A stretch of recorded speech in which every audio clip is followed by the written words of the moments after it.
Welcome back to Not Off Projects. Today we are back on the Project 986 Boxster. Last time we were on this, we replaced the clutch that was totally worn out and got it back on the road after sitting for a long time. This time we're going to be sorting out all the little issues that it has, which it has a lot of them. First off is the wiring harness back here. When we first started up the car and tested the lights, we had smoke coming out of here, so obviously this is needing attention. You can see, I don't know even why they were back here, but we've got scotch locks and wire nuts for like a house wiring in here. The whole thing is just like, look at this.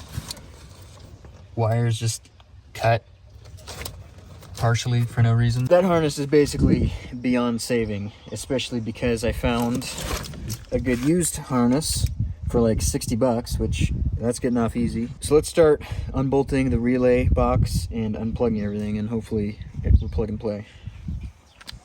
All right, so it really is a mystery to me what exactly is going on in here and what horrible things were done in here in the past, because the latch for the trunk is off and the carpet's missing. I put in this weird vinyl piece. I don't even know what half this stuff is. It's just like random garbage. So luckily, as far as I can tell, the only thing that was messed with is the removable part of the harness. I don't think any of the wires that should go inside or, you know, inside the body anywhere have been touched. So that's gonna help us. It looks like this wasn't even plugged in. It was just kind of sitting there.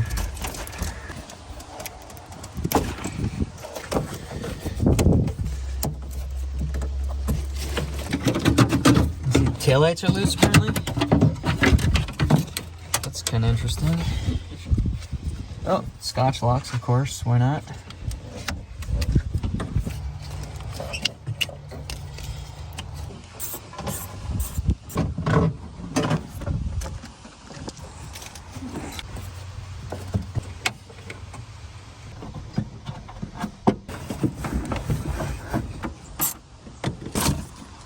All right, we got everything disconnected. Now we can get this rat's nest out.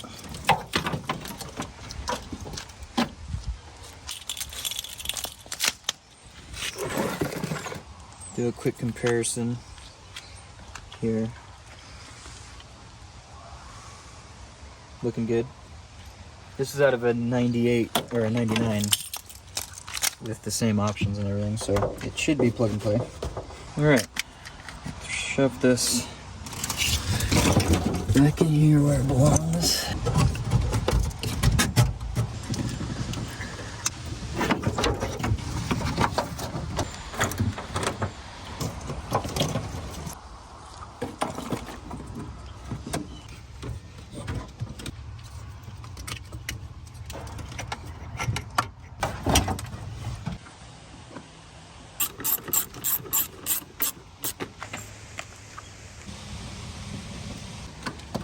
All right, so everything's hooked up. We got it back to what I think is mostly the factory routing. Definitely a lot better than it was. There's one extra connector that's got a little gasket on it. So this harness must be wired for an option that isn't present here because we don't have a hole going through the floor. But no big deal there. We're missing the factory carpet, which would go over and hide everything, but that's fine. We should be able to turn it on and see if we have any fire. I'm saying this connector is for a light, probably, that's missing. That I would guess would go there or something. Because I can't imagine Porsche would not have a courtesy light back here. Another one? Cool, fired up.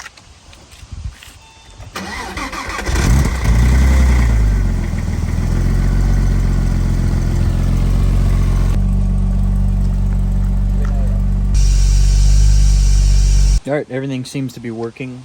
Lights work and everything's fine. Before, when we turned the lights on with the tail lights, it would start to smoke and stuff because they were just wires twisted together. So that's a definite improvement. Now, another big thing is the windows are stuck down. So that's not great for rain. So next up, we're gonna be digging into that. All right, now that we got the wiring disaster mostly sorted out here in the trunk, we need to do some basic maintenance. Who knows when the oil was changed last in this thing. Also the dipstick, I don't know if the tube came out of the engine or why it doesn't seem to read even though the electronic meter in the car shows that it's completely full. So we'll drop the oil, we'll see how many quarts we get out, and that'll give us a gauge on how accurate the electronic thing is. Plus it just needs some fresh oil. All right, surprisingly Porsche made our life pretty easy. We don't need any exotic special oil tool or anything. It's just an 8mm Allen key. Hopefully we get about 8 quarts out.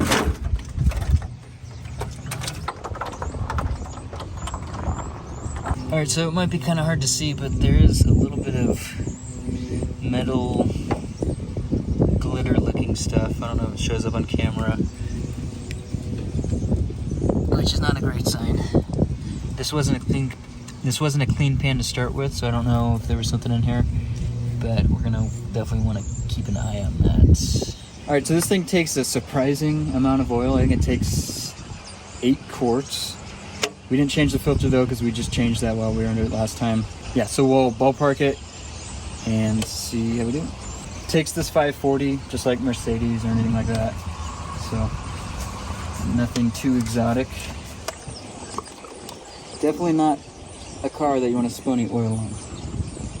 I'm sure being a dealership mechanic is interesting on these when there's actually carpet on this. Alright, so I think the spec's about 8.5 quarts without a filter change, so we'll put a little over 8 in, and then once it's level we'll dial it in for sure. It's not an exact science. Alright, so we're looking good on the oil level. The dipstick's broken, but if I kind of two-handed I can get it into the engine. I don't know if that's a common thing, but the dipstick tube actually broke off the engine, so that's Porsche plastic for you. And the next big thing on this is it got driven on one trip so far after we put the new clutch in. It threw a code that says the computer's at the limits of fuel trim on the driver's side bank. That's because I think we discovered a exhaust leak pre-O2 sensor when we did the clutch. So we're gonna fire it up, hop down there and see if we can pinpoint where that is. I think it's coming right off the header where it meets with the intermediate pipe that goes into the muffler that the O2 sensor is on. So obviously if there's an exhaust leak, it's gonna let air into the exhaust pipe. The O2 sensor is gonna be reading as if the engine were lean, so the ECU is gonna try to dump more fuel into that bank. So let's fire it up and see what we're dealing with.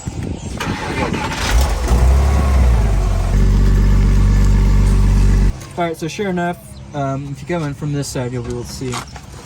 So you can see the soot right here. What happened is the muffler section of the exhaust on this car got totally mangled for some reason. I have no idea. I don't know if it was a rear end accident. Nothing else is bent, but who knows? You can see what I'm talking about when we did the clutch.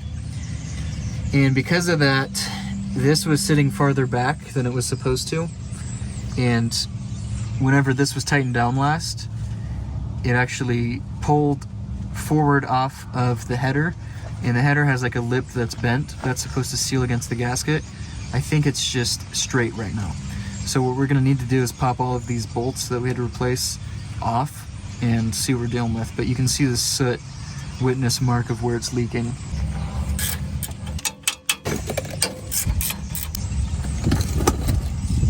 All right, so it turns out this flange is actually cracked all the way around. You can see what I'm doing right now. So we're gonna need to pull the whole header off and weld it. Luckily, that shouldn't be too big of a deal. So we're gonna pop all of the bolts that go from the cylinder head to the header.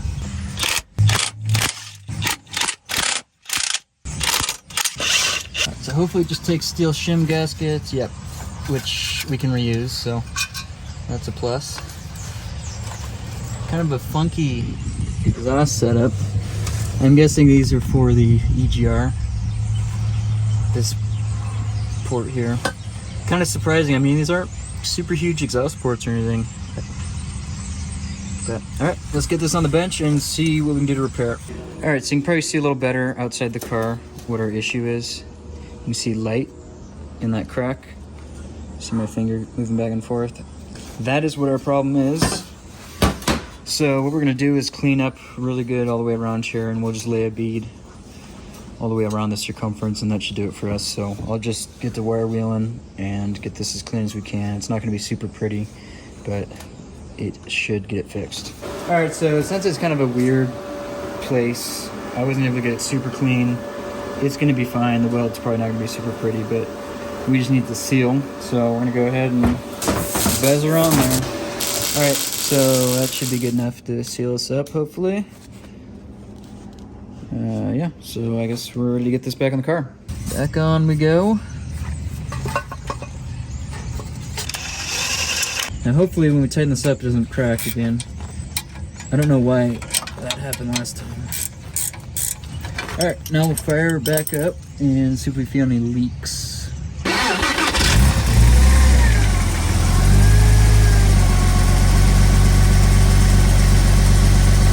Alright, I don't hear any air puffing out anywhere or anything like that, so like last time I could feel the air pulses right here. We're feeling okay, so I'll stop touching this before it becomes super hot. Alright, so here are the codes that we had come up. So I think that, I don't know what that was due to. I don't know if it's a current code, so we'll just ignore that. But you can see O2 sensor ahead of cat converter, bank 2, that's driver's side, and oxygen sensing adaptation, bank 1.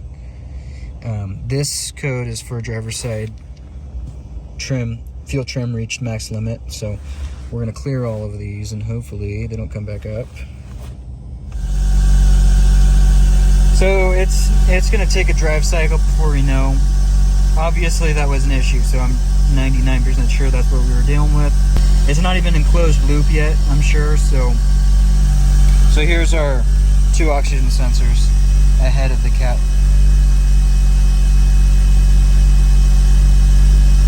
And you can see it's not even switching yet because it's not hot. So we're reading way rich. So the computer's gonna need to readapt, obviously, but it'll do that through a drive cycle. All right, so the windows were stuck down when we picked this up, and we didn't actually try it after we put the new rear harness in. So you can see now both windows are up. Now on these Boxsters, to increase a positive window seal or whatever, when you close the door, it actually puts the window up into the seal to prevent wind noise. And when you open the latch, it's supposed to pull the window down. The passenger side works fine, the driver doesn't, and I think we probably know why that is. I'm guessing it has something to do with that, maybe. So we're gonna pop the door panel off. There's actually a window regulator in the front trunk, so obviously this was a known issue to them. So let's pop it off and see what we're working with. All right, so we're gonna pop the door card off. I believe there's obviously a screw in here. I think there's one right there that's missing. There's one under the airbag emblem. I think maybe the soft touch or leather was an option because this actually looks fine underneath. So I don't know if we're gonna re-glue this or just pull it off and clean it, but that's pretty gross. And we also have the quick release option for the window mirror control.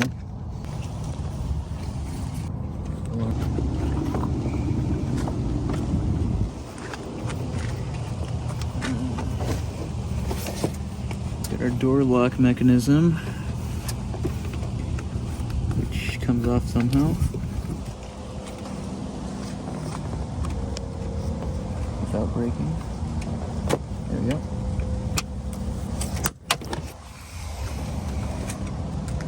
Alright, so obviously somebody has been here before us, pulling this stuff back and doing some kind of creative wiring. That's speaker wire. I don't think that's factory Porsche. This looks like a courtesy light, and the bulb's missing. That makes sense why it's not working. So I got the factory Bose stuff going on. But what we're interested in are these 2 access holes. So I'm wondering if the regulator's actually okay, and for some reason they just undid the window clamps. So most windows that I'm used to, at least, they have a track usually built into the window glass, or like a bolt or stud that's glued into the window glass. This is just a straight pane, and there's bolts on here that clamp the window. So I'm wondering if those are just loosened. So if we put down here, try putting our window glass back in.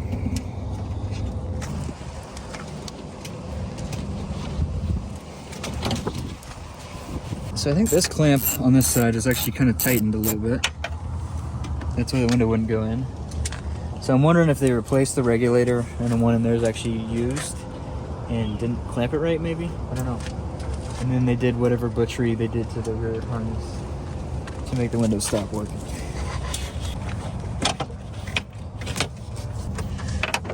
Try tightening. Actually, there we go. Now, I think that we're on. There's another little witness mark. I think that retains the seal here, which looks to be an original seal. So maybe they thought that held the window regulator in. Who knows? So we're gonna tighten these bolts until the window breaks and then back off a little bit. So that's the problem, we gotta trick it into thinking it's all the way up.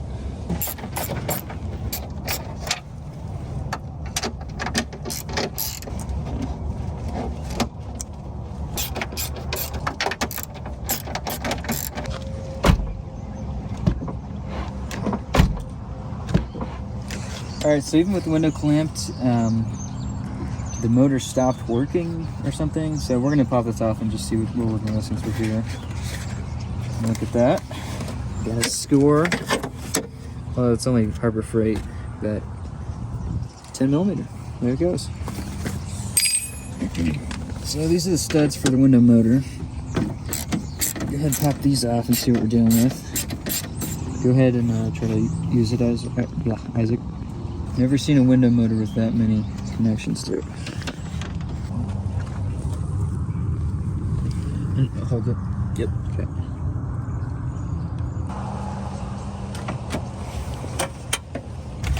Alright, so I swapped the passenger switch, which is known working, to the driver connector, and the motor works now. So I think we're just dealing with a few weird issues that kind of combined.